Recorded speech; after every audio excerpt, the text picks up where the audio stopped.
Welcome to the Steelers by the Lake podcast. My name is James Strong, joined once again by my co-host, Cody Tanner.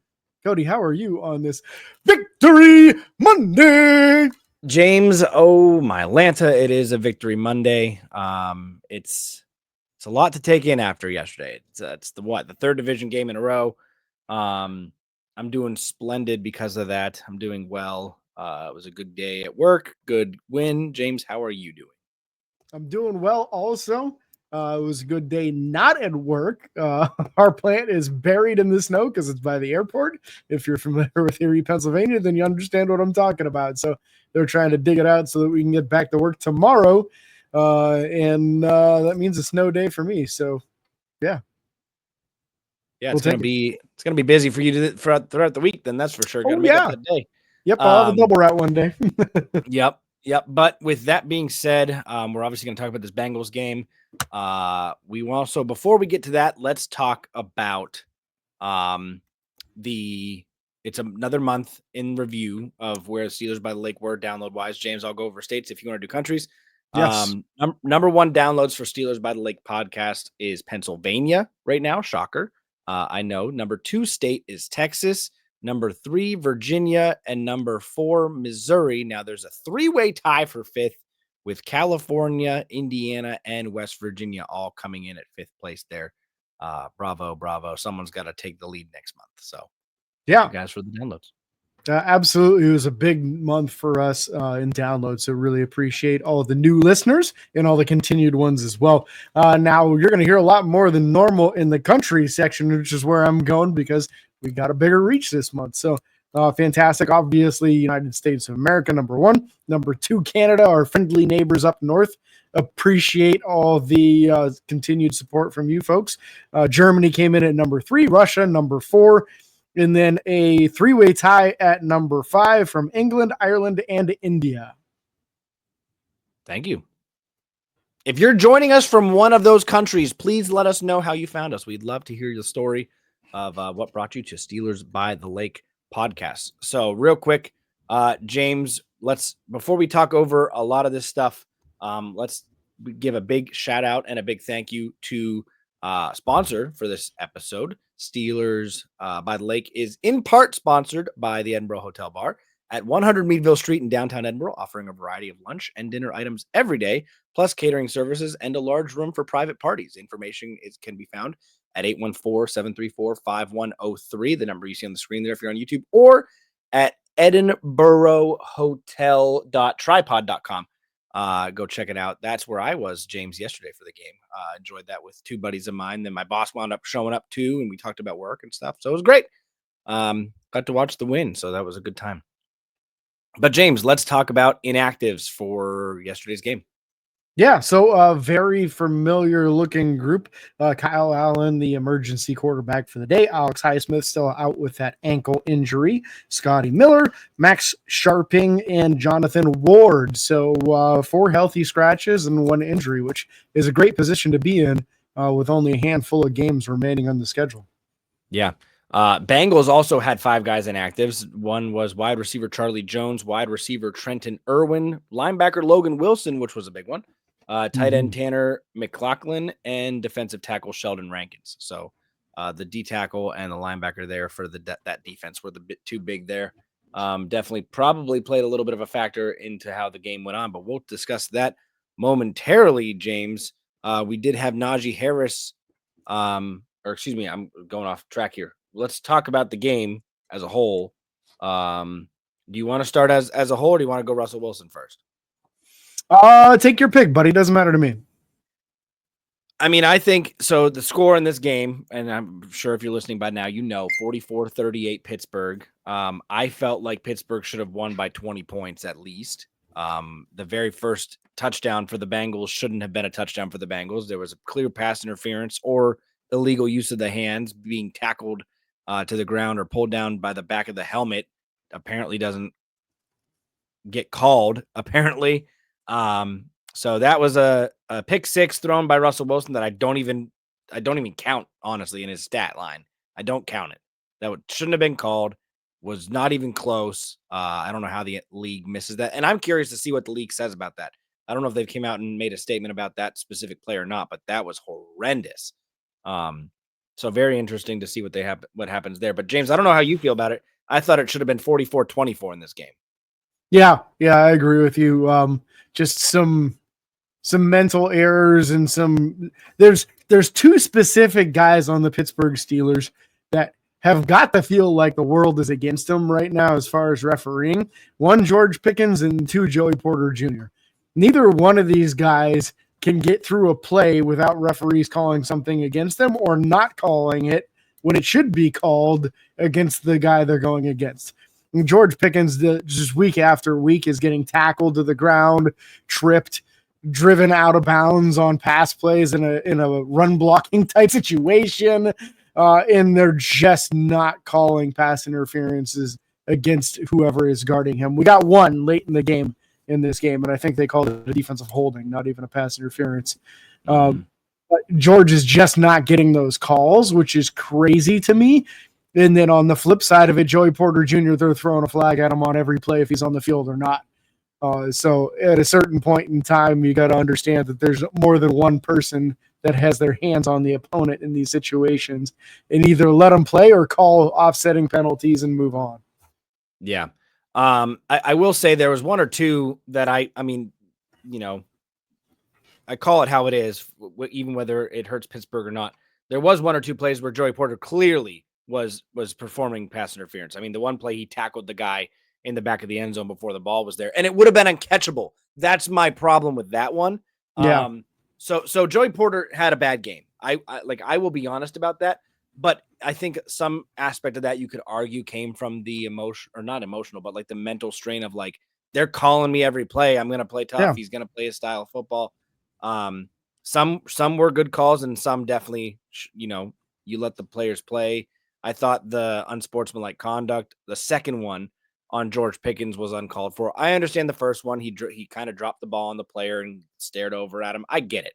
But the second one where he just pointed up to the stands and did that, Josh Allen did the same thing yesterday and didn't get flagged for it. So there's an aspect of you got to be better with those play calls. The league feels that the league is out to get George Pickens. I'm curious to see if any fines or anything come down. But before we get too far into both these guys, let's go ahead and jump back to the stats and break down the players. And I just want to say real quick in Joey Porter Jr.'s defense on that one, when he tackled that guy in the back of the end zone, that ball was thrown 10 yards out of the back of the end zone. They should have called uncatchable. You can call defensive holding in that situation, but you can't call pass interference when the ball's uncatchable. So just, again, another reason why he gets he should be upset. He should be upset because did he commit a penalty? Absolutely he did. Was it pass interference? It's not possible to be pass interference if the ball's so far out of bounds it's not catchable. Yeah, that's fair. Maybe if that receiver was like another 2 feet taller, it would have been catchable. Yeah. If he's 8'5", then yeah. Sure.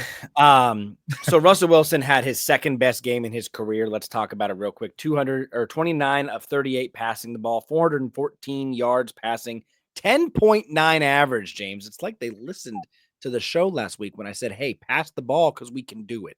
Don't force the run. The run will come more naturally when you're passing it, in our offense specifically.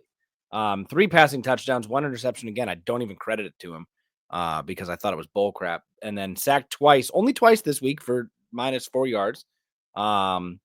Phenomenal game from Russell. He also had 3 carries for 3 yards. I think one of those came in a victory formation, 1 or 2 maybe.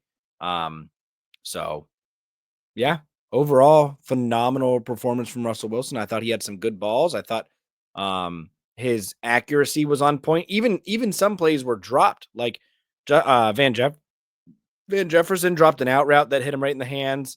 Najee and Pat, I think, both dropped one that hit him right in the hands. So it could have been an even better game for him. But 414 yards, I don't know the last time a Steelers quarterback threw for that many yards, but the offense as a whole hasn't put up this many yards since 2018, they said?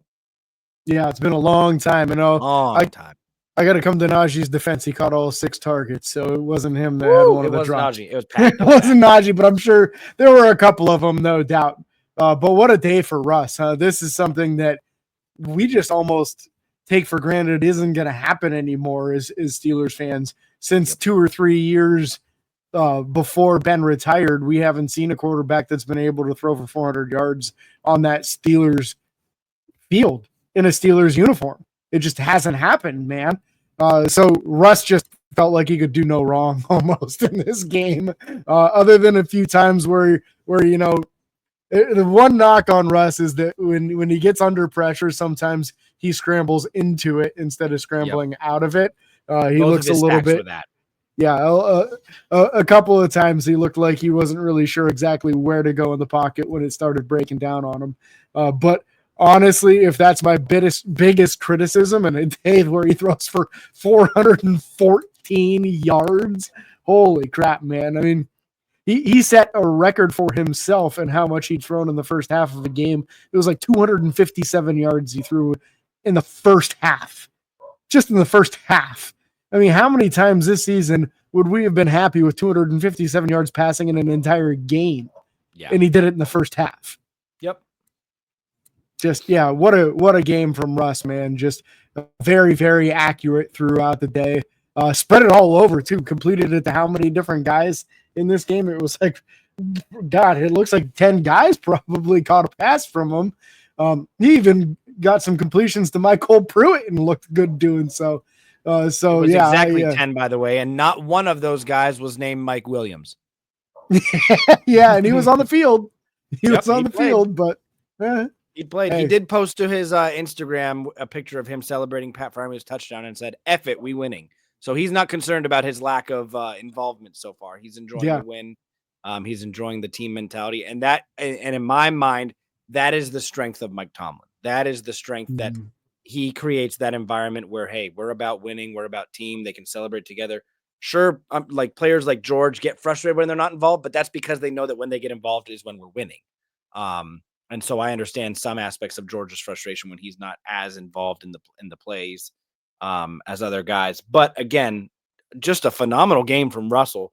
And just like you said, the first half stats alone, we would have loved to have seen in the past 2-3 years as a whole game rushing or passing attack. And then the rushing, we still had over 100 yards rushing. Yeah. In my mind, that's where I'm most happy that Pittsburgh didn't solely rely on the run. Like, I don't remember the last time 26 total rushes as a team. I'm so happy we didn't get to 30 or 40 because it just, don't get me wrong, the rushing was there, but it was there because of the threat that we created with the passing game. Players weren't able to get up in the box. Players weren't able to think of what we were doing. Now, one Bengals defender did say we didn't do anything special. I can't remember which one it was. So I'm assuming they were probably calling the plays or we were calling predictable plays like we've been called to do in the past. But at least we were executing them and they weren't able to stop us. So 44 points is definitely by far the most we've had all year. And again, this was one of those games where we've scored a touchdown in every single quarter. And I love to see that. Two touchdowns in the second quarter, to be exact. And honestly, that's a pretty bad indication for how talented their defense is. If we didn't do anything special and still put 44 up on them, that just means they're one of the worst defenses in the history of mankind. So which they are. That's more incriminating on them than it is on us for less creative offensive game plan or something like that. We really got to give Najee Harris credit in this game. He ran like a man that was scared to get tackled. Like, if he went to the ground, he was going to get burned by lava. The ground was lava or something, you know? He just refused to go to the ground.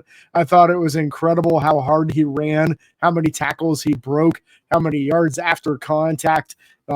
Just an awesome, awesome game by Najee and a fun, lighthearted moment after the game. Did you see the interview he had where he talked about having too many sweets on Thanksgiving Day? Oh, that's the one. I think that's the one I sent you on TikTok that I saw today while I was at work. That was hilarious. So on one of the early drives in the game, if anyone hasn't seen this, I can attempt to pull it up.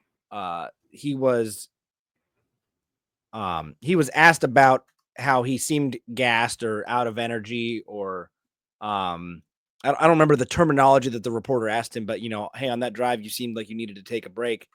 And Yeah, we were worried he was why injured, was right? that? We were very worried he was injured. Yeah. Yeah, And because so and to be fair on that drive, every play went to him except for one like 5 or 6 yard pass to Pat Fryermuth. So yeah, yep. so he was And just so getting used and abused. he had Thanksgiving at Pat Fryermuth's place, and apparently Pat's girlfriend made some good cooking. So let's go ahead and see what he said here.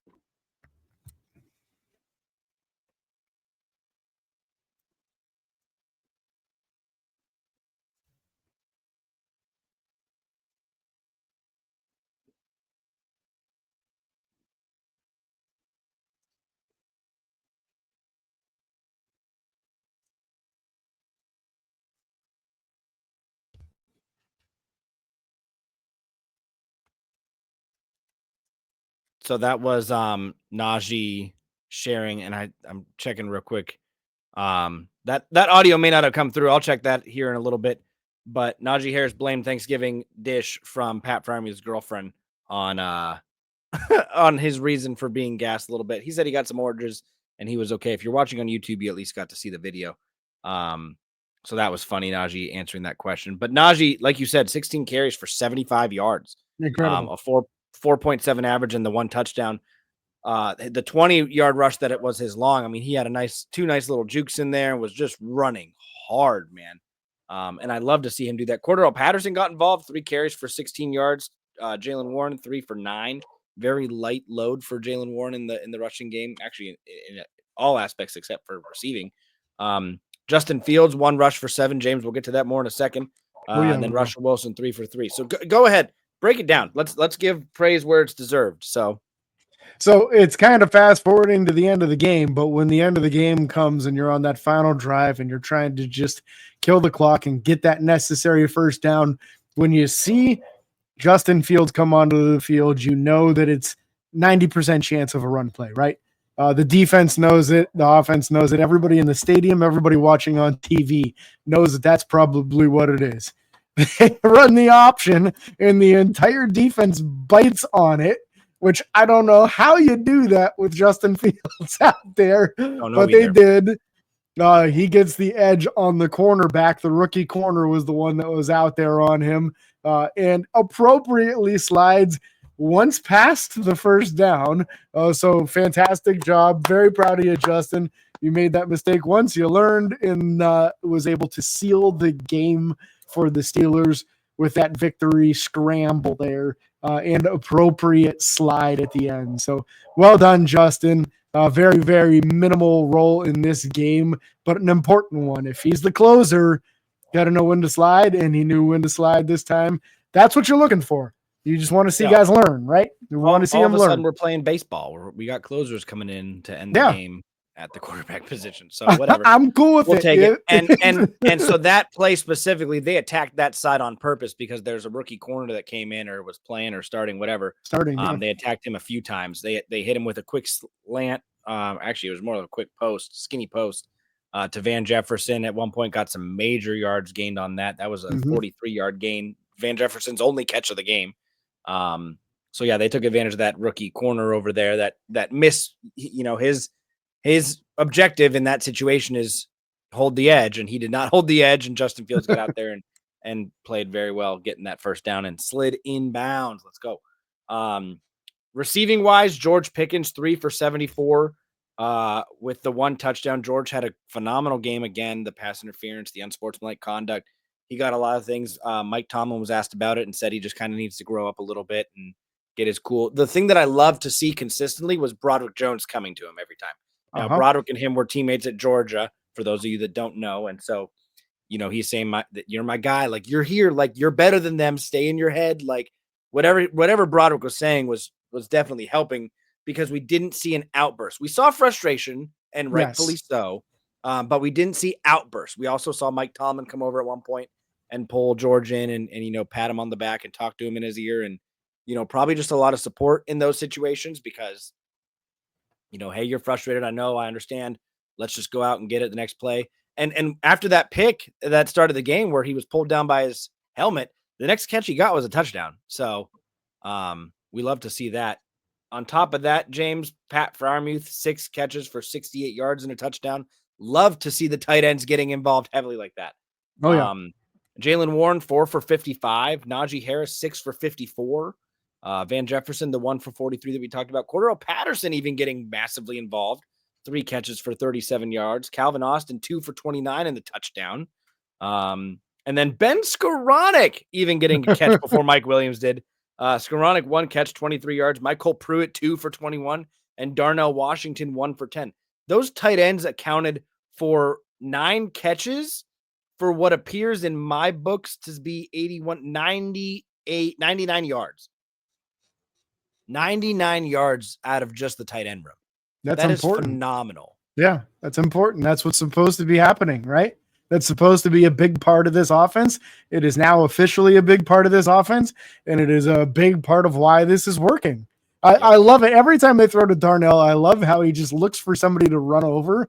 He lowers that shoulder. The first guy never brings him to the ground, and he always gets like another 3 to 5 yards afterwards. And dang near every time gets the first down too. So I love what you get out of him. And Pruitt looking nowhere near what his age is, right? Isn't he like 29 or 31 or I feel like he's in the upper 20 to lower 30 range as far as his age.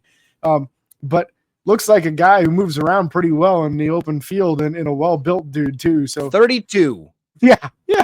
You don't play like a 32-year-old. So and they utilized him. And I will say this, James, I do firmly believe that there are more talented people in the NFL than anyone understands. Yeah. There are people that are backups or that are practice squad players on some teams that could come out and make a name for themselves if they were given the chance or if they were on a different team. Sometimes the people you have on your practice squad are better than people have on their active roster, but you just don't know that. Game situations happen. Michael Pruitt's coming out and saying, hey, I should have been used more my entire career. I can catch the ball. And who knows how he was misused or where his career led him here. But I love the fact that he's getting involved. Darnell Washington needs to be more involved than 1 catch for 10 yards. I mean, Darnell, every red zone, you need to put Darnell on one side and George on the other. I mean, it's you have your option. And they're going to have to double it, which is going to open up the middle of the field to be able to run the ball. Najee Harris, whatever you need. Yeah, they won't be able to put 9 in the box because they'll have to double these guys on the outside. And that's what you want. That's how you get successful short yardage run plays. Arthur Smith, if you do this next week after listening here, I expect a shout out in like the post game interview or something, like just something. Steelers by the Lake, Cody Tanner, whatever you want to say. But overall, offensive line played well. I thought we didn't see a lot of holding. We didn't see a lot of any kind of issues. I think we might have had 1 false start at one point, and I don't even remember who it was on because I just didn't care at that point. But the team was playing very well.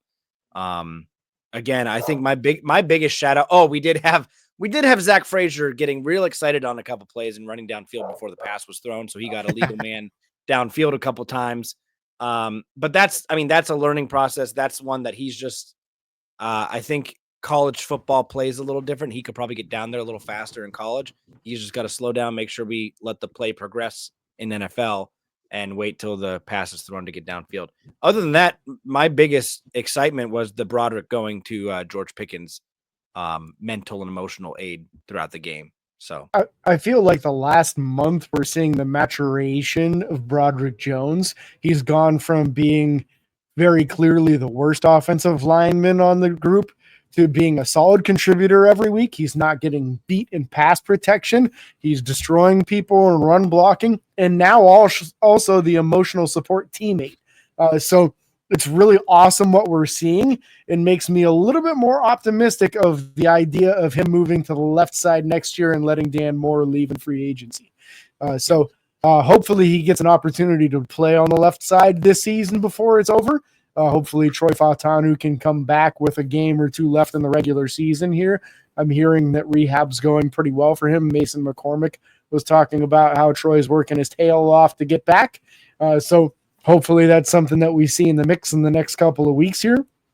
But Pittsburgh is also running out of spots as far as guys that are allowed to come back from IR too. So I think they only have like 2 spots left. That's not including Corey Trice and who's the other one working their way back right now? Montravius Adams. Montravius Adams. Those two are both into the mix already, into the number.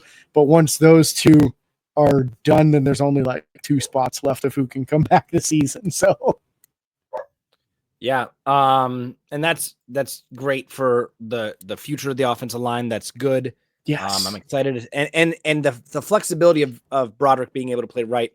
I don't think some people are worried about his ability to then transfer back over to left. I'm not worried about that at all. no, I think it'd be fine. I think he'll make that transition very fine, very smooth, easy.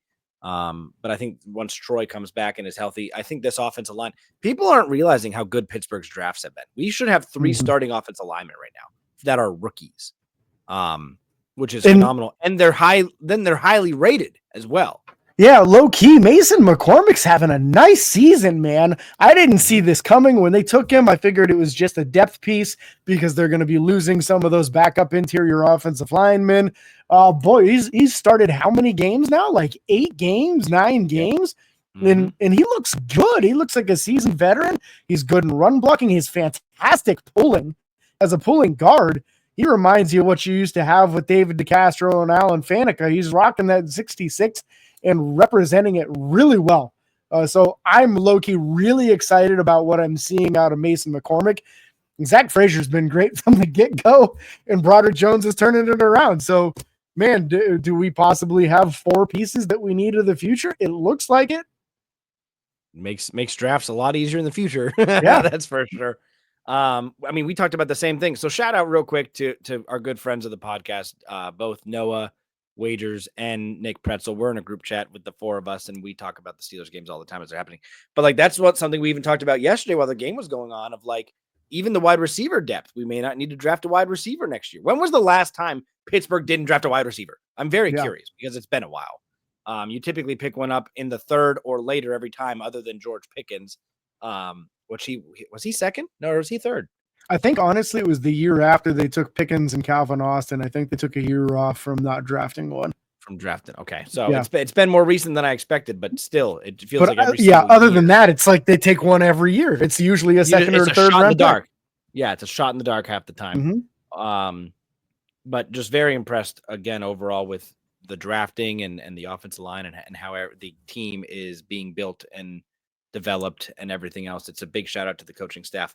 Again, Mike Tomlin is a player's coach. He's not a coach's coach. I'm not saying he's not good with coaches, but the building up of the players that we're seeing with Broderick, with George, with all these guys that we're seeing the growth happen that we're celebrating right now is largely in part due to Mike Tomlin's style of coaching.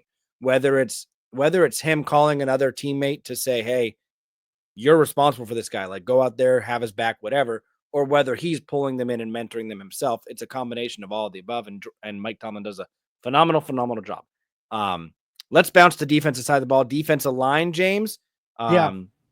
Phenomenal game from Cam Hayward. Cam Hayward had a sack, 2 tackles for loss, a pass deflected, which turned up to be an interception by Dante Jackson, 5 tackles, and then even Larry Ogunjobi, at the beginning, he was not having a good game. He looked horrible. I think in the second half, he stepped up a little bit. They stopped having the success they were having early in the game. They still had some, but he made a couple big run stops, a couple big plays that I saw where he wasn't getting beat as badly as he was in the first half. Other than that, I don't know if there's anyone else on that defensive line you want to talk about. Keanu Benton was kind of quiet. There was one play where Cam Hayward on the goal line just bear hugged Chase Brown. I mean, he hit him 2 or 3 yards in the backfield. And I felt like Keanu Benton moved very slow when I saw the replay. I was like, Keanu Benton, it would have got blown by Chase Brown if Cam hadn't have been there. So I don't know if you have anything else you want to say about any of those guys specific. I'm sure you want to talk about Cam. Yeah. Cam, what a dominant performance out of Cam, right? And take your pick. You want to talk about his run defense or his pass rushing. Both were tremendous in this game, putting together what should be another Pro Bowl season, in my opinion, for him. Keanu Benton, I felt like he got robbed on a half sack, and I hate to say it because it ends up going to 2 full sacks for TJ Watt, where it appeared that Keanu Benton should have had a half sack on the one. So he was getting some pressure on the quarterback. Larry Ogunjobi in the first half of this game was just a complete casualty. They just ran at him and ran right by him over and over and over. But in the second half, he did start getting a lot more involved in the game, some stops and some pressures as well. So need more consistent play. It's still well below the line of what I expect for a guy that's making $9 million a year. I mean, we're at 12 games into the season, and what's he got? Like a sack, one whole sack on the season, Larry? maybe. Yeah, it's next to nothing for what he has. He has a sack and a half. A sack and a half, yeah. And in the 3 seasons that he's been with us, he hasn't had more than a sack and a half in a season yet. So you got to get more than that out of your second. He had 3 sacks last year. Okay. There it is. Yeah. And then a sack and a half the year before. Yeah. What's the worst season that Stephon Tuitt had, for example, previous to that? We can find maybe like 5 or 6 sacks. Like that was a bad year for Stephon Tuitt, was 5 or 6 sacks. And that would be the best year Larry Ogunjobi's ever had. Previous to coming to Pittsburgh, he had 2 seasons with 7 sacks. And that would have been like a mid-tier season for Stephon. So outside of Stephon Tuitt's rookie year, where he had 1 sack, his lowest was 3 in 2017 and 3.5 in 2019. Yeah, and then he had one season where he had like 11, right? His last year with us, he had 11. His last healthy year with us, he had 11. So yeah, he was on the way up to really becoming a dominant player in this league before the unfortunate passing of his brother, which he just never recovered from it. And believe me, I get that. That happens. I get that, man. But yeah, I still look at it as Pittsburgh still got a glaring hole in that defensive front in the non-Cam Hayward way. Yeah. There's even on one of the touchdown runs, they ran right at Isaiah Loudermilk. They ran right at him, and Isaiah dipped his shoulder and went outside of his gap. And because of it, there was a huge hole between him and Cam Hayward, where if he would have just stood up on his man, done the normal stack and shed, he could have been in on the play. But he beat his guy, but by beating his guy, he created a massive hole. So you need guys those battles isn't a win. Yeah. You got to stack and shed in that situation. You can't just guess, because if you guess wrong, then you give up a touchdown. So we're still missing that number 2 defensive lineman. And I do think Keanu Benton can be that. Larry Ogunjobi at his age, it's not going to just magically happen. But man, what a game from Cam, at least, huh? Yeah, great game from Cam. On the linebacker side of the ball, we'll go inside first. Patrick Queen, I thought, had a bad game, in my opinion, but he stacked up some tackles. He stacked up some numbers. He still hasn't been that dominant guy that we expected him to be in the passing game. He hasn't made any kind of crazy interceptions or batted the ball down. I feel like he's always getting beat just by a step or two. I understood last week because of the snow, but this week there's kind of no excuse to get beat by somebody that you're supposed to be manned up with. And we expect you to be able to perform with these tight ends and these running backs. And I just feel like it didn't happen with him. Other than that, Peyton Wilson, I thought, had a good game. Quiet for the most part outside of the fumble recovery, but I didn't see him getting beat or anything. Again, that fumble recovery for a touchdown was phenomenal. Another rookie that Pittsburgh Steelers drafted. So there's 4 rookies, if you count Troy, that we've drafted that are starting in starting roles or should be in starting roles, which is just impressive for any NFL team. And then outside of that, I didn't see a lot of Landon Roberts, only 1 tackle, 1 QB hit, nothing really crazy from there. So I'm still waiting to see more of a pop from the middle linebackers in the passing game specifically. Yeah, I thought it was a rough game for Landon Roberts. The speed of the Bengals running backs was a real big problem for him. It was a better matchup for both Queen and Peyton Wilson in this game, where Peyton Wilson, what a play, as far as picking up that ball. As soon as I saw that it was him that picked up the fumble, I was like, oh, this is a touchdown, man. There ain't nobody catching him. Yep. He's one of the fastest guys on the field every time he steps on the field. So, that's a pretty awesome feeling, knowing that when a guy picks up the fumble. But Patrick Queen, I thought he had a lot of tackles, was heavily involved, but you're right, no big splash plays. As to where Landon Roberts, I thought, was just out of position and couldn't get in position a few times. And it's just a lack of speed. He's a thumper. He's more built for those games versus the Ravens and those heavy running teams, not the speed zone stretch type teams. So Gotta like seeing Peyton Wilson's involvement in the game, though. Gotta love it. James, transition over to outside linebackers. Best part of this defense, right? Drastically. They finally moved TJ Watt around a little bit, and he thanks them with 2 sacks and he got a forced fumble in this game too. Yep, sack fumble as well. Yep. So TJ just doing TJ things per the usual, getting his sack total up to 9.5 on the season. Just what a game for him, and 3 tackles for loss. The man does not get enough credit for his run defense. As good as he is as a pass rusher, which is arguably the best in the league, he might even be a better run defender than he is at blitzing the quarterback. So a very incredible, well-rounded game from TJ. And then your boy, I'm not stealing the thunder, talk about Nick Herbig, huh? Nick Herbig. He is my guy. I've had high praise for him ever since he came out as a rookie, ever since his, which was only last year. It hasn't been very long. But he's performed very well. He had a great preseason last year. He had a good season as a backup last year. This season, he's getting a lot more starts because of the injury to Alex Highsmith, but he's stepping up and playing well. He was the one that had the sack fumble that led to the Peyton Wilson recovery and touchdown. So huge play for him. Nick Herbig is showing that we have depth at the outside linebacker position in ways that we probably never even thought of.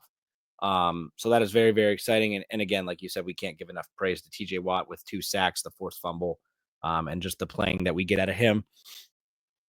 Moving to the secondary, James, probably the weakest part of, maybe not the weakest. It's up there on the defense, weakest part, probably maybe corners. I don't know anymore. Obviously, we can talk about Jackson having that interception, Dante Jackson, but he didn't register a single stat other than that. Or excuse me, one pass defended and an interception. He had no tackles. I felt like he was getting beat all over the place. I didn't even like seeing Cam Sutton play, in all honesty. He had 2 pass breakups, but I'm almost at the point where I don't know if Cam Sutton needs another week to warm up from coming back from suspension or what, but I almost want to see Beanie Bishop in there more than I'm seeing Cam Sutton. And that speaks volumes to the quality of play that we got to see from Beanie Bishop. I thought he really came out and took advantage of the time that he had. And then obviously we talked before about Joey Porter with the pass interferences, whether they were, whether they weren't. I understand the frustration. But he's making it known. He's almost bringing more attention to himself from the refs because of all this, which sucks. You almost have to not touch a receiver for a couple plays to get him off your back and then start playing some defense again. So I don't know. And when you get the opportunity to get that interception, that could be a game-sealing interception. That would have been it. You got to catch it, right?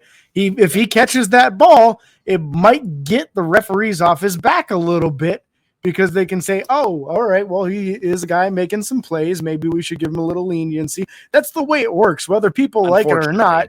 The top-tier guys don't get those calls called against them over and over and over. They get away with it. So you got to catch that ball when given the opportunity. That's the difference. Go watch how Darrelle Revis and Richard Sherman played cornerback. Yeah, they're very grabby. They're always grabbing guys. Top corners always do. It's just whether or not you're getting called for it. And you got to be opportunistic when the time comes. I'm not saying that he's better because I believe that Joey Porter Jr. is the better corner by a mile.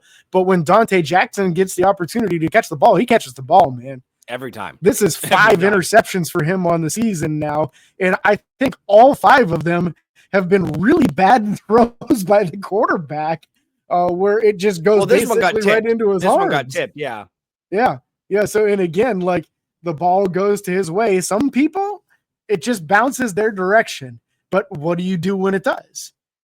Dante Jackson catches that ball every time it bounces his way. So I got to give him credit for that, regardless of how his coverage skills are. He does create turnovers for Pittsburgh in a secondary where you're not getting a lot of turnovers right now. Yep. Yeah. And so I'm not even, let's put it this way. James, talk about the safeties real quick, and then I want to bring something up about Dante Jackson. Yeah, I think a good performance from both Minka and Deshaun Elliott. Neither one of them seemed to be the reason why plays were given up deep over the top. They're getting their tackles like normal. Deshaun Elliott with 11 on the game, 7 of them being solo. Minka had 6 tackles on the game. but we're not getting the pass deflections. We're not getting the interceptions from these guys. So that's the stuff that we're still looking for, is more playmaking coming out of the safety positions. But these guys are trying to cover up for a lot of issues, especially in this game where the front seven was not always stopping the run. They had to come up and make a lot of tackles, and there were a few times where Minka tracked the guy down at like the 2-yard line to give Pittsburgh a chance to try to defend a couple blades of grass and keep the Bengals out of the end zone. So it's a tough situation for them, where they always seem to be having to cover up for somebody else's mistake. Yep. Yeah, that's just unfortunate. Real quick, going back to the Dante Jackson thing. We've been talking about this Dante Jackson, Deontay Johnson trade for a while. Dante Jackson now has 5 interceptions on the season. Deontay Johnson has 30 receptions for 3 touchdowns. And let me clarify real quick. That was all with the Carolina Panthers. Nothing since he became a Raven. Well, no, I was just giving you that number. With the Baltimore Ravens, he has 1 reception for 6 yards. In what, like in 3 4 games? Four 4 games. Yeah, he's not even playing. That's funny. I think we won that trade. Just to clarify. At this point, I think it's done. I don't we needed nothing a else corner happen number all 2. year. Yeah.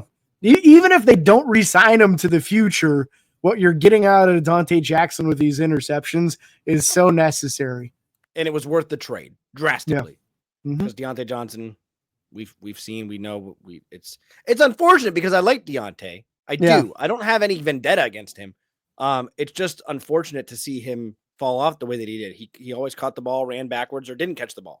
And so just unfortunate to see with that. James, do you want to move to special teams? Yeah, and that did create the opportunity for more playing time for Calvin Austin III, who is taking advantage of it and possibly kind of gripping on to that number 2 role. So outside of the concussion protocol he's under right now because of 2 nasty hits, which sucks. Yeah, but what are you going to do about that? Yeah. Dante Jackson, like we said, 1 interception, 11 yards. Kick return, Cordero Patterson had 1 for 21. Jalen Warren had 1 for 15. Not a whole lot of burst in the kick or punt return. No punt returns. Boswell, 3 of 4 for field goals. Unfortunately, he did miss the 1. And then 5 for 5 on extra points. We love to see that. And then Corliss Waitman, 1 punt for 38 yards. Nothing too crazy there. Kind of a bad punt, but again, didn't punt very often and didn't have any turnover on downs. That's huge. And that punt was down at like the 10-yard line, so it was a good punt. You know, you can't get a whole lot more than that. Into Chris Boswell's defense, the missed kick was blocked. Correct. So I hate that. He kind of didn't miss it, but it is what it is. We know it would have gone in. It's fine. Yeah, it would have. That was Loudermilk got just absolutely bum rushed. They were overloading one side, and that's what they did. They overloaded Loudermilk's side and knocked him over, and then got the easy block. They tried doing it later to Cam's side and did not knock Cam over. Yep. So real quick, James, let's do a breakdown of at this point in the year, both Russell Wilson and Justin Fields have played in 6 games, correct? It's 6 is the number we're looking at. They both started 6 games. Yes. They both started 6 games. With that being said, and my numbers are off here with some of this, and that's fine. Actually, no, they're not. Justin Fields has 1,100 yards on the season, 1,106. Russell Wilson has 1,626. So Russell is doing a better job of passing in that aspect. Touchdowns, Russell Wilson has 10 to Justin Fields 5, so he's doubled them there. And then 3 interceptions to 1 interception. I quite frankly think that should be 2 because of the one we talked about. So if you look at that, it's literally Russell Wilson is to some extent doubling the output of what Justin Fields was doing. Again, I'll come to Justin Fields' defense and saying that the play calling has been different under Russell Wilson. I think that's a confidence thing that they have in Russell. I get that. But James, these guys, their accuracy is almost exactly the same, or it is exactly the same. Yeah, both of them with a 65.8% completion, which just means that Russell's throwing it further down the field, hitting guys in stride more frequently. to take advantage of it. And it's obvious with that moon ball, right? He's hitting people on those deep plays where we were not completing a lot of those passes with Justin Fields, unfortunately. Yards per game is not a real accurate thing here. It's showing 270 yards per game versus 122, but that's also including the 3 games that Fields has come in with just doing a couple snaps here and there. So that's not exactly true, but you're looking at 50% more yards through the air with Russell Wilson starting. So, props to Mike Tomlin. The team was 4-2, and he made the change, and here we are sitting at 9-3 now. So it was a good move, but the mission's not complete, right? Nope. We still got 5 more games to go. You got the Browns coming up this week. Got to finish the job. You could still end up in the number 2 or maybe even the number 1 position in the AFC, but you got to close it out here. Yeah. And I mean, as Kobe Bryant would say, job's not finished yet. Job finished. Mm-hmm. Job's not finished. Job's not finished. So it's not. It is big props to Mike Tomlin on making that switch. Ironically enough, the longest pass completed for Russell Wilson is 46. The longest pass completed for Justin Fields is 55. So Justin Fields actually has a longer completion. It's probably run after catch. I'm being honest. I don't remember. But that's fine. So that's just a fun little fact. But again, we wanted to kind of sit down, do that comparison because this was the right time to do it. They both have the number of games played or games started that they've gotten to take the helm of. And I do think that if they called the games a little bit differently, or even at this point, if it was switched, maybe that Justin Fields comes in halfway through the season and plays a little bit better as well. I'm not sure. But anyways, with that being said, that's going to wrap up this episode. Don't forget, episode's going to be out on Friday this week, going over the Browns game for next week. A rematch just from 1 week ago where we lost in Cleveland. Hopefully this time we can get that win back, and hopefully TJ can have 4 sacks that game. Just rub it in Miles' face a little bit. I would love that. But we can't thank you guys enough for listening or watching. Remember to like and follow on Facebook, Twitter, Instagram, TikTok, and YouTube. Subscribe, ring the bell. It's free. It doesn't cost you a thing. Don't forget the 5-star reviews on Apple Podcasts. Make James here very happy. And until next time, this is your host, James and Cody, signing off. Peace.